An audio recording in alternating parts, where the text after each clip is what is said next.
안녕하세요. 유평교회 주일 오후 성경 공부 시간입니다. 우리는 성경의 각 책의 특징 그리고 구성, 내용 등을 개괄적으로 계속해서 배워가고 있습니다. 오늘은 시편에 대해서 함께 배우는 시간을 가지겠습니다. 많은 시편의 개론서가요, 시편은 역사를 통틀어서 하나님의 백성에게 가장 많은 사랑을 받은 성경이다, 이제 그런 표현을 사용을 해요. 정확한 통계를 내서 그러한 이야기들을 하는 건 아니겠죠. 그렇게 할 수도 없을 거고요. 그런데 틀리지는 않았을 거라고 생각을 합니다. 지금 우리 교회에서도 아마 그런 설문조사를 해보면은 이 시편이 분명히 좋아하는 성경의 상위권에 속해 있을 겁니다.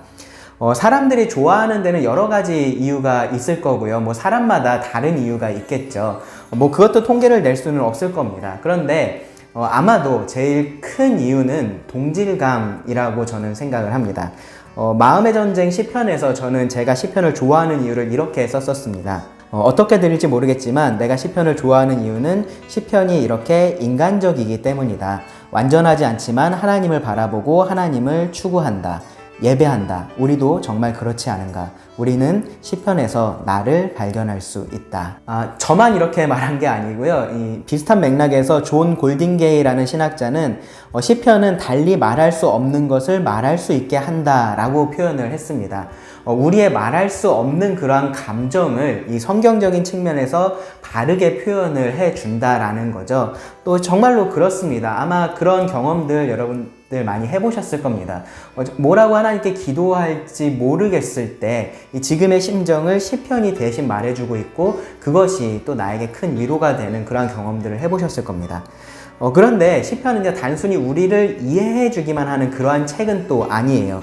NICOT라는 주석 시리즈가 있는데요. 그 시리즈의 이 시편 저자들은 이렇게 말을 했습니다. 우리가 시편을 노래하는 이유는 우리가 이미 믿고 있거나 느끼고 있는 것을 시편이 말하고 있고 느끼고 있다는 데 있지 않고, 시편을 말함으로써 시편이 말하는 것을 우리가 믿게 되고 시편이 느끼는 것을 우리가 느끼게 되며 시편이 믿는 것을 우리가 믿게 된다는 데 있다. 그래서 시편은요, 읽을수록 좋은 친구 같다라는 그런 생각이 드는 책이에요. 마치 철로 역정에서 크리스천이 멸망의 도시를 떠나서 영광의 나라로 가는데 그 길을 가는데 계속해서 그를 도와줬던 그런 조력자들이 있잖아요. 그러한 역할을 이 시편이 해주는 겁니다. 그런 면에서 아마 많은 그리스도인들이 시편을 좋아하지 않을까라고 저는 생각합니다. 시편의 기록 연대는요, 다른 책하고는 조금 달라요. 아주 넓은 영역을 포함을 하고 있습니다. 왜 그러냐면은 이 시편이 성경의 다른 책들하고는 다르게 한 사람이 어느 한순간에 기록을 한 것이 아니라 여러 사람이 오랜 시간에 걸쳐서 기록한 것을 이렇게 모아놓은 모음집이기 때문에 그렇습니다. 잠언도 그런 성격이 좀 있기는 한데요. 근데 잠언은 이 솔로몬의 잠언에 거기에 몇 장이 좀 추가된 그러한 정도라면 시편은 이 가장 많이 기록한 다윗도 절반만 차지를 합니다. 그리고 이 각 시를 기록한 사람들은 이 시편의 다른 시를 알지 못하고 있는 상태에서, 혹은 또 알고 있었더라고 하더라도 그것하고 어떤 연관성을 고려하면서 시편을 기록하거나 그렇게 하지 않았을 겁니다. 그러니까 시편의 각 시편들은 기본적으로 독립적이다라는 거죠. 그렇게 독립적인 시들이 이 시편이라는 이름으로 묶여 있는 겁니다. 그래서 시편은 1장, 2장 그렇게 표현을 하지 않고요. 뭐라고 하죠? 1편, 2편 그렇게 편으로 이야기를 합니다. 이 표에서는요, 이 주 저자가 다윗이기 때문에 이 시편을 다윗 시대에 제가 표시를 해놓기는 했는데요. 이 가장 오래된 모세가 기록한 시편에서부터 또 포로기 이후에 기록된 시편까지 있으니까 이 시편은 약 1000년에 걸쳐서 기록이 됐다라고 말을 할 수 있습니다. 최종 편집 시기는 포로기 이후이겠죠. 근데 그 전에도 이 시편의 일부분은 이미 작은 묶음으로 그렇게 모음집을 형성했었던 것으로 보입니다. 이 다윗의 시편을 보시면은 다윗의 시편이 쭉 이렇게 이어져 있는 부분들이 있어요. 3편에서 41편이 그렇고요. 51편에서 70편도 그렇고 138편에서 145편도 그렇습니다. 그러한 시편들은 아마 이미 그렇게 작은 묶음집으로 모음집으로 묶여 있었을 겁니다. 아삽의 시편, 고라 자손의 시편도 이미 작은 모음집이었을 겁니다. 그런 것들을 생각해 보면요, 하나님은 이 오랜 시간 여러 저자들을 통해서 시편을 기록을 하게 하셨고, 그래서 오늘날에 이 많은 시간이 지났어도 여전히 우리의 그러한 다양한 경험과 다양한 감정들을 이 시편 안에서 발견을 하고 또 교훈을 얻을 수 있도록 그렇게 하셨다라고 말할 수 있습니다. 네, 제가 각 책마다 이렇게 전체 핵심 메시지를 기억하실 수 있는 이미지를 하나씩 보여드리고 있는데요. 시편을 기억할 수 있게 하는 하나의 이미지는 바로 이겁니다. 우리말의 시편은 단순히 이렇게 시를 모아놓은 그러한 책이라는 의미인데요. 그런데 히브리어 제목은요, 찬양의 책이라는 뜻의 사페르 테힐림입니다. 줄여서 그냥 테힐림이라고도 불렸었습니다.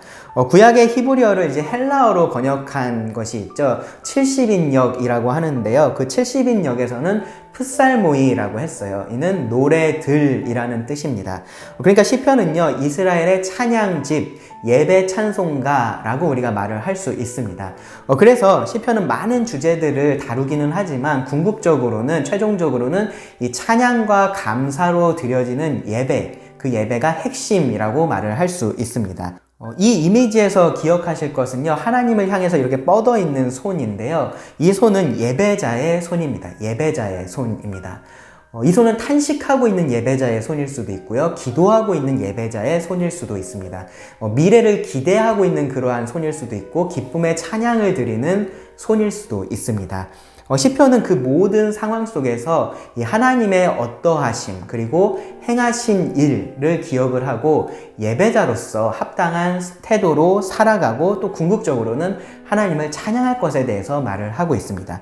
그래서 시편은요, 우리 쪽에서 하나님을 이렇게 바라보는 시선으로 쓰여져 있는 성경이라고 말할 수 있습니다.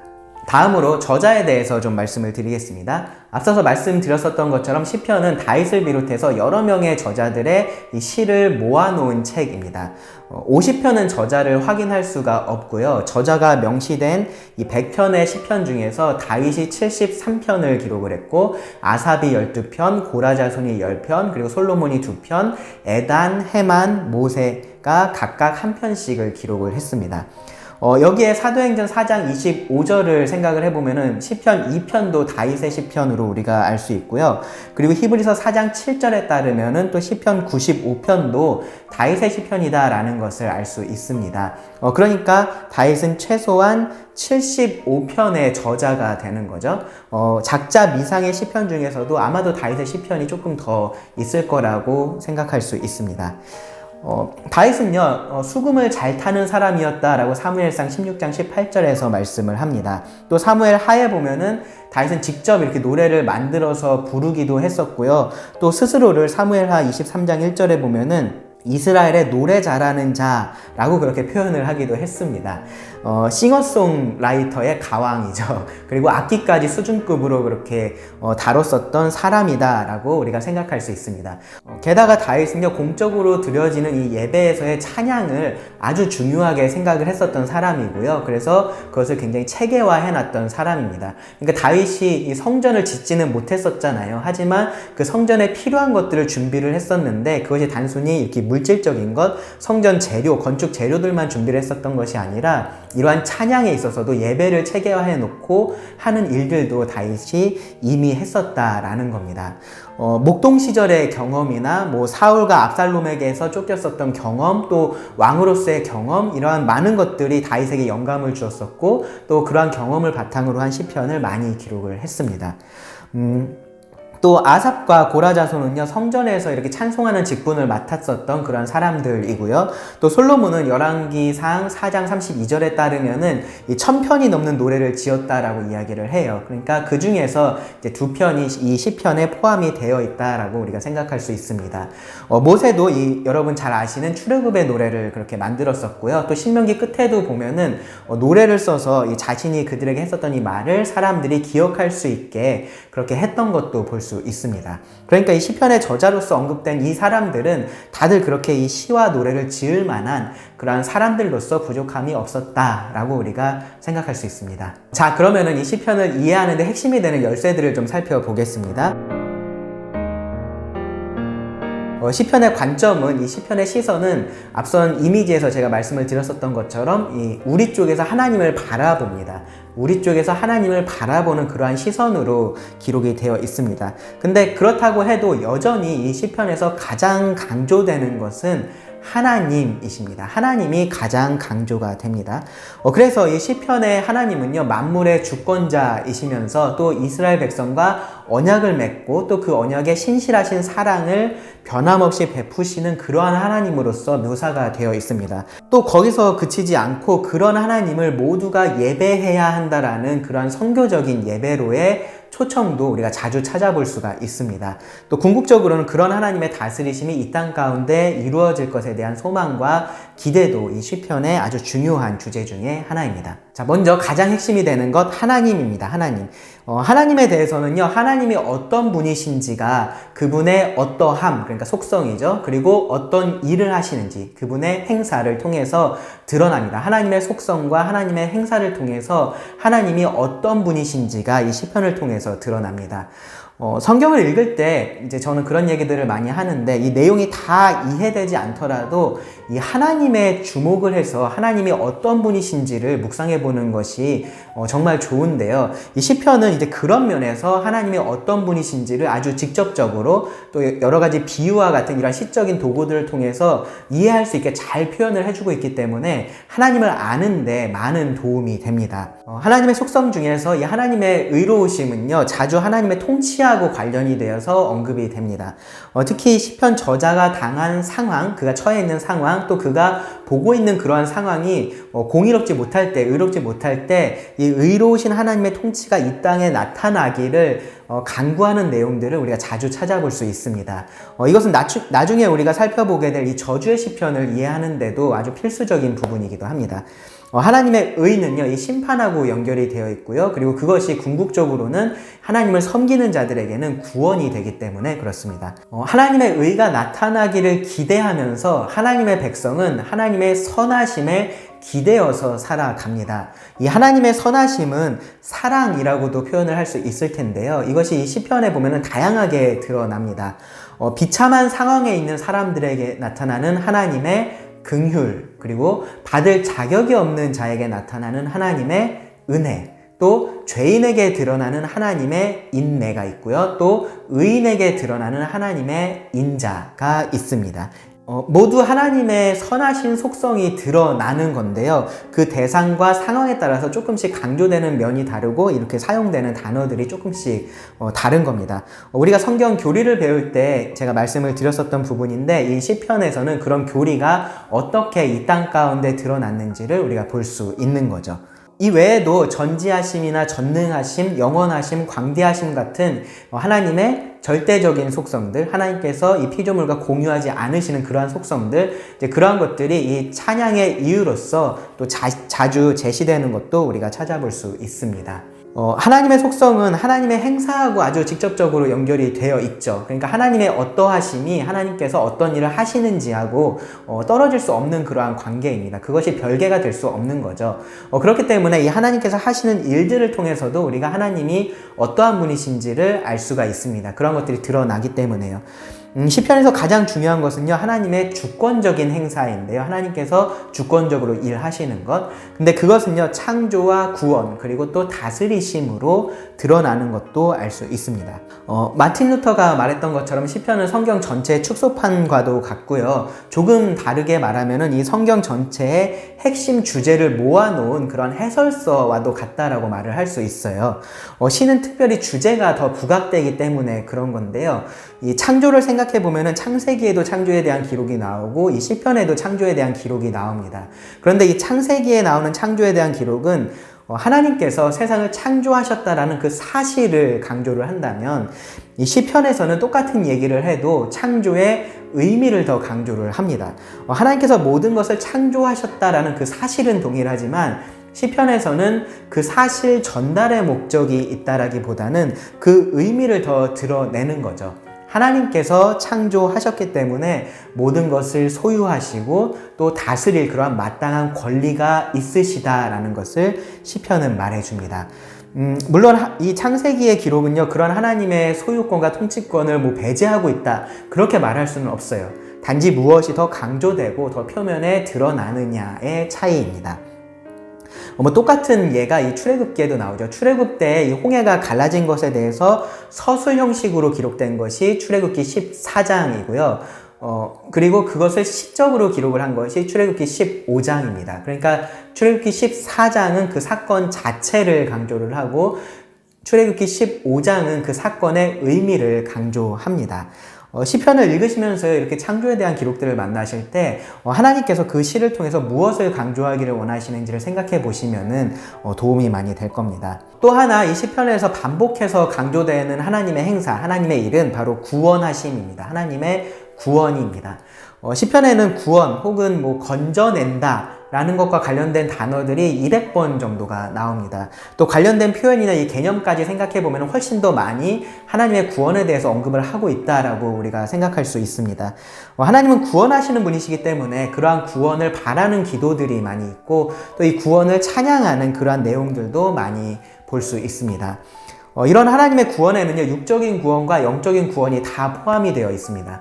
시편의 전반부에는 이 다윗을 통해서 이 땅에서의 그러한 구원에 대해서 좀 생각을 하게 하고요. 후반부로 갈수록 메시아를 통한 궁극적인 구원을 생각하게 합니다.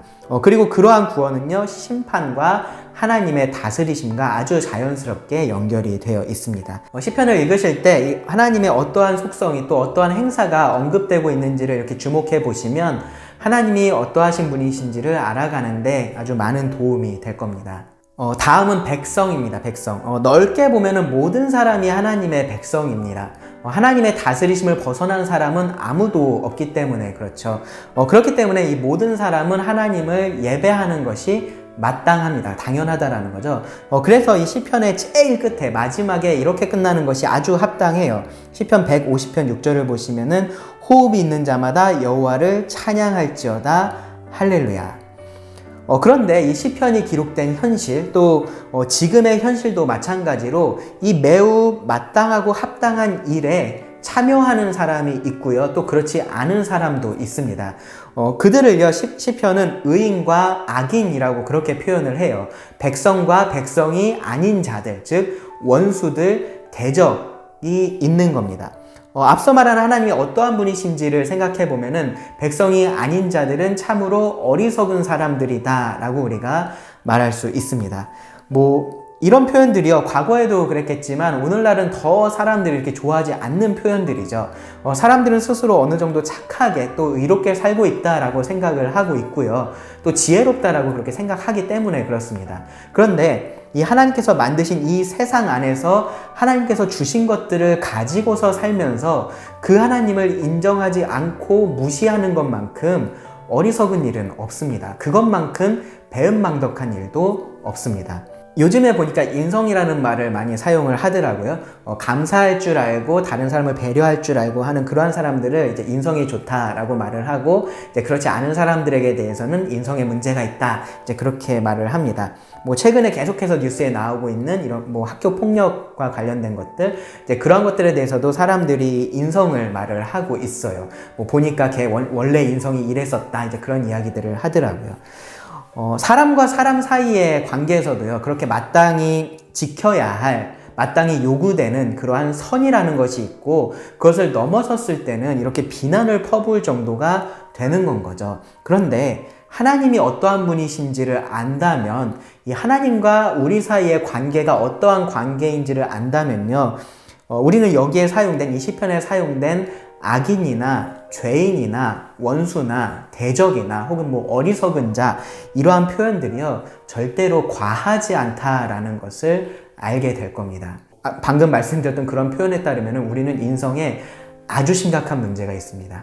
잘 아시듯이요, 시편은요 1편에서부터 이렇게 분명한 평가르기를 합니다. 1편 1절에 보시면은 복 있는 사람은 악인들의 꾀를 따르지 아니하며 죄인들의 길에 서지 아니하며 오만한 자들의 자리에 앉지 아니하고 이 복 있는 사람과 악인, 죄인, 오만한 자들을 완전히 분리해서 말을 하고 있죠. 그리고 이 5절과 6절을 보면요. 그러므로 악인들은 심판을 견디지 못하며 죄인들이 의인들의 모임에 들지 못하리로다. 무릇 의인들의 길은 여호와께서 인정하시나 악인들의 길은 망하리로다. 악인과 의인을 완전히 분리를 하고 있습니다. 편을 갈라놓는 거죠. 그리고 이어지는 시편의 내용은요, 의인은 의인답게 살고 악인은 그 악한 길에서 돌이켜서 결국은 이 호흡 있는 모든 자가 하나님을 찬양할 그러한 날을 기대하는 내용입니다. 여기에는요, 이스라엘 민족뿐만 아니라 다른 민족도 포함이 되어 있어요. 정말로 모든 사람이 하나님을 찬양해야 하기 때문에 그렇습니다. 하나님께서 이스라엘을 선택하신 것은 그렇게 모든 사람에게 복을 주시기 위한 그러한 방편이었고요. 이것은 또 아주 자연스럽게 다음 주제인 언약의 관계에서 살펴볼 수 있습니다. 자, 성경에서 우리는 언약이라는 말을 자주 듣게 되는데 언약은 계약하고는 분명히 달라요. 기본적으로 계약은 조건이라는 것이 중요하다면 언약은 내가 이렇게 하겠다라는 그런 약속이 더 중요하기 때문에 그렇습니다. 하나님은 이스라엘과 계약하신 것이 아니라 언약하셨습니다. 언약을 주셨다라는 표현이 아마 더 정확할 거예요. 아브라함부터 시작된 이 언약은 모세 그리고 다윗 언약으로 그 핵심 정신이 계속해서 이어졌습니다. 하나님은 이스라엘을 선택하시고 그들에게 복을 주심으로써 온 민족에게 복을 주실 것이다 라는 바로 그 사실입니다. 모세에게 드러내셨었던 것처럼 하나님의 이름 여호와 혹은 더 정확하게 하면 야훼인데요. 이 야훼는 여호와는 언약의 이름입니다. 성경에서 이 여호와라는 이름이 모세에게 처음 계시되었던 것은 아니에요. 근데 하나님은 이 모세를 통해서 이스라엘을 애굽에서 구원해 내시면서 자신을 여호와로 알리셨고요. 그래서 여호와가 언약의 이름이 된 겁니다. 시편에는 이 언약의 이름인 여호와가 700번 가까이 사용이 됐고요. 그래서 이 여호와의 이름을 볼 때 우리는 이 언약에 대해서 강조되는 부분이 있는지 이 주변의 문맥을 좀 살펴볼 필요가 있습니다. 또 언약에 있어서 아주 직접적으로 또 시편에서 아주 중요하게 사용된 단어가 바로 헤세드입니다. 헤세드. 헤세드는요, 제가 이 차트에서도 표시를 해놨는데 구약 성경 전체를 통틀어서 시편에서 압도적으로 많이 사용이 됐습니다. 다른 구약 성경에서 사용된 횟수를 모두 합한 것보다 시편에서 사용된 횟수가 더 많습니다. 그만큼 시편은 이 하나님과의 언약의 관계 위에서 우리의 삶을 바라보고 있다라고 그렇게 말을 할 수 있는 거죠. 헤세드는요, 이 개역개정에서는 주로 인자, 은혜, 은총, 사랑, 인애, 선대 이제 그 정도로 번역이 됐는데요. 다른 번역본들도 거의 비슷합니다. 조금 더 이 뜻을 드러내기 위해서 한결같은 혹은 변함없는 이제 그러한 표현들을 추가한 경우들도 있습니다. 일부 주석에서는요, 아예 이 번역을 포기하고 그냥 헤세드라고 표현한 경우들도 있어요. 그러니까 이 언어를 번역을 할 때 이 해당 문화권에서 마땅한 이렇게 해당되는 단어가 없으면 그 단어를 그냥 가져와 가지고 외래어로 사용을 하잖아요. 우리도 그런 단어들이 많이 있는데 헤세드도 그 의미가 굉장히 방대하기 때문에 그냥 헤세드로 그렇게 번역을 하는 게 맞다라고 생각을 한 거죠. 이 헤세드를 주제로 한 논문들은 정말로 넘쳐날 정도로 많이 있습니다. 그 정도로 이 헤세드는 성경 안에서 아주 중요한 개념이고 또 방대한 개념이다 라고 말을 할 수 있습니다. 짧게 정의하자면 이렇게 할 수 있을 것 같아요. 언약한 사랑, 언약한 사랑.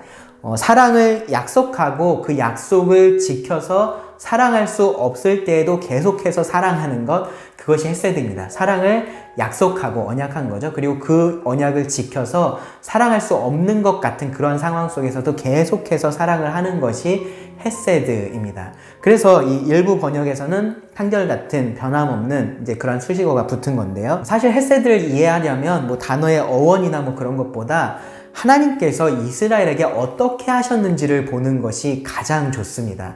하나님께서 그들의 하나님이 되시겠다라고, 이스라엘의 하나님이 되시겠다라고 약속하신 이후에 하나님께서 그들에게 하셨던 모든 일들이 헤세드의 기인을 하고 있기 때문에 그렇습니다. 하나님은요, 그들이 언약에 신실하지 않았을 때에도 계속해서 언약에 신실하셨고요. 그들에게 필요한 은혜를 내려주셨습니다. 심지어는 그들을 징계하셨을 때도 그것은 헤세드였습니다. 시편은요, 이런 햇새들을 계속해서 의지하면서 살아가는 성도의 찬양이다라고 말을 할 수 있습니다. 때로는 아이처럼 햇새들을 보여달라고 그렇게 하나님한테 떼쓰듯이 말을 하기도 하고요. 좀 더 정중하게 과거의 햇새들을 기억을 하면서 이 현재의 햇새들을 기대하는 이제 그러한 기도들도 있고요. 마치 햇새들가 사라진 것처럼 그렇게 보일 때 다시 하나님을 바라보면서 햇새들을 구하기도 합니다. 하나님의 햇새들로 인해서 풍성한 기쁨과 만족 가운데 찬양을 하기도 합니다. 그런 것들을 통해서 하나님을 모르는 사람들도 하나님을 알게 되고 또 같은 그런 햇새들을 누리면서 예배할 수 있기를 원합니다. 이것이 이 하나님의 백성의 언약에 기초한 삶인 거죠. 이 햇새들을 누리는 데 있어서 제일 중요한 것 중에 하나가 바로 기억하는 겁니다. 기억하는 거. 그래서 모세는 이 신명기 말씀에서 하나님께서 하신 일들을 너희가 기억해야 된다, 잊으면 안 된다, 그 얘기를 계속해서 했고요. 또 시편 말씀도 여러분 보시면 개인의 경험뿐만 아니라 이 이스라엘의 역사를 통해서도 계속해서 하나님을 기억하려고 하는 것을 볼 수 있습니다. 햇새들은요, 옛 언약의 백성인 이스라엘만 누렸었던 그런 특권은 아닙니다. 제가 몇 차례 이미 읽었던 적이 있기 때문에 읽지 않겠지만 이 하나님은 새 언약의 백성들에게도 변하지 않는 사랑을 약속을 하셨습니다. 로마서 8장 말씀을 보시면 그러한 부분이 분명하게 기록이 되어 있습니다. 절대로 끊어지지 않는 사랑입니다. 영원한 구원은요, 곧 영원한 사랑의 약속입니다. 다음으로 이제 핵심 열쇠는 예배인데요. 지금까지 말했던 하나님, 백성, 이 언약의 관계에서 나오는 자연스러운 결과물이 바로 예배다라고 말을 할 수 있습니다. 시편은 이러한 결과로서의 예배가 아주 가득합니다. 하나님의 속성의 기초에서 하나님을 예배하는 찬양이 있고요. 하나님께서 하신 일의 기초에서 하나님을 예배하는 감사의 찬송이 있습니다. 어려움 중에 기도로 하나님을 의지하고 기다리고요. 때로는 고통 가운데 탄식하고 부르짖기도 하고 하나님의 공의가 실현되기를 간절히 바라기도 합니다. 하나님을 두려워하면서 겸손하게 하나님을 높이기도 합니다. 이 모든 것들이 바로 예배의 행위인 거죠.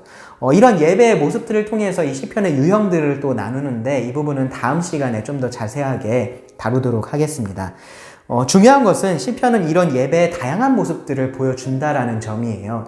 하나님의 백성들이 실제 삶에서 어떻게 예배를 하는지, 또 공적으로는 다 같이 모여서는 의식적으로는 어떻게 예배하는지를 우리가 시편을 통해서 알 수 있습니다.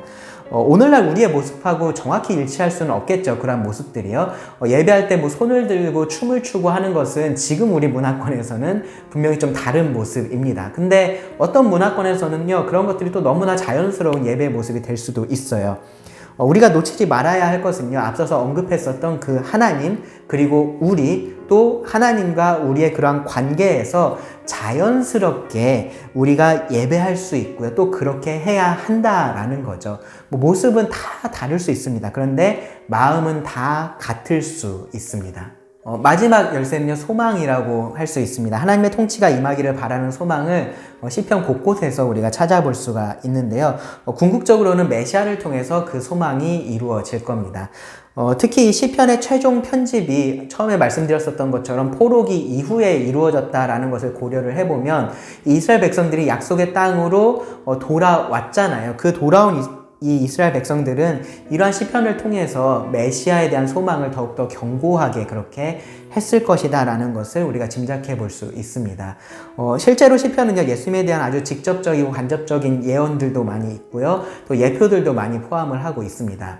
이 부분에 대해서도 다음 시간에 함께 더 살펴보도록 하겠습니다. 자, 결론적으로 이 시편의 전체 주제는 이렇게 정리할 수 있을 것 같습니다. 하나님의 백성은 주권자이신 하나님의 궁극적인 통치를 믿음으로 기다리면서 지금 그분의 어떠함과 행하신 일로 인해서 합당한 예배를 드려야 한다. 시편은요, 하나님으로 우리를 가득가득 이렇게 채워줍니다. 온 우주의 창조주이시자 주권자이신 하나님을 높이고 그분이 주신 것을 소중히 하고 예배를 기뻐합니다. 하나님의 영광스러운 그러한 속성을 기억하고요, 또 놀라운 역사를 기념합니다. 하나님의 돌보심을 신뢰하고 또 하나님의 승리를 기대합니다. 이런 하나님으로 우리를 가득 채워주고 또 이 땅에서의 삶을 살아갈 수 있도록 도와주는 것이 바로 시편입니다. 그래서 이 시편을 읽을 때마다 저는 좀 생각을 하게 되고 또 도전을 받게 되는 것이 옛 언약의 백성인 이스라엘이 이렇게 하나님을 예배했구나 라는 거예요. 특별히 이 시편에 나타난 하나님과 그분을 향한 이 예배를 사모하는 마음이 더 그렇습니다. 많은 시편들이 있는데요. 시편 84편을 함께 읽고 오늘 강의를 마치면 좋을 것 같아요. 시편 84편 1절부터 제가 읽겠습니다. 고라 자손의 시입니다. 만군의 여호와여, 주의 장막이 어찌 그리 사랑스러운지요. 내 영혼이 여호와의 궁정을 사모하여 쇠약하며 내 마음과 육체가 살아계시는 하나님께 부르짖나이다. 나의 왕, 나의 하나님, 만군의 여호와여, 주의 제단에서 참새도 제 집을 얻고 제비도 새끼들 보금자리를 얻었나이다. 주의 집에서 사는 자들은 복이 있나니 그들이 항상 주를 찬송하리이다. 주께 힘을 얻고 그 마음에 시온의 대로가 있는 자는 복이 있나이다. 그들이 눈물 골짜기로 지나갈 때에 그곳에 많은 샘이 있을 것이며 이른 비가 복을 채워주나이다. 그들은 힘을 얻고 더 얻어 나아가 시온에서 하나님 앞에 각기 나타나리이다. 만군의 하나님 여호와여, 내 기도를 들으소서. 야곱의 하나님이여, 귀를 기울이소서. 우리 방패이신 하나님이여, 주께서 기름 부으신 자의 얼굴을 살펴보옵소서. 주의 궁정에서의 한날이 다른 곳에서의 첫날보다 나은즉 악인의 장막에 사는 것보다 내 하나님의 성전 문지기로 있는 것이 좋사오니, 여호와 하나님은 해요 방패이시라. 여호와께서 은혜와 영화를 주시며 정직하게 행하는 자에게 좋은 것을 아끼지 아니하실 것임이니이다. 만군의 여호와여, 주께 의지하는 자는 복이 있나이다. 여러분, 이 시편 84편을 이스라엘 백성들이 함께 찬양을 했을 겁니다. 이 하나님의 구원을 경험했던 사람들, 하나님의 돌보심을 경험했던 사람들, 이 하나님의 햇새들을 누렸던 그 사람들이 이렇게 하나님을 찬양한 겁니다. 정말로 하나님만큼 사랑스러우신 분이 없다. 하나님만큼 귀한 분이 없다. 하나님만큼 우리가 의지할 수 있는 분이 없다. 정말로 하나님과 함께하고 싶다. 그렇게 하나님을 찬양을 한 겁니다. 그런데 이러한 하나님의 구원을요, 정말로 우리만큼 경험한 사람들이 없습니다. 우리는 예수님을 통해서, 우리를 찾아오신 하나님, 그 예수님을 통해서 하나님을 경험했기 때문에 그렇습니다. 그러니까요, 우리는요, 더욱더 그 하나님을 사모해야겠죠. 그리고 더 그 하나님 예배하기를 기뻐해야 할 겁니다. 그것이 자연스러운 겁니다. 이 시편을 꾸준히 묵상하시면서요, 여러분, 우리가 또 도전을 받고요, 또 무엇보다 하나님을 알고 더 사랑하고 기뻐할 수 있는 자들이 되었으면 좋겠습니다. 그러면 오늘 강의는 여기서 마치겠습니다. 다음 시간에 시편을 이어서 배우겠습니다. 감사합니다.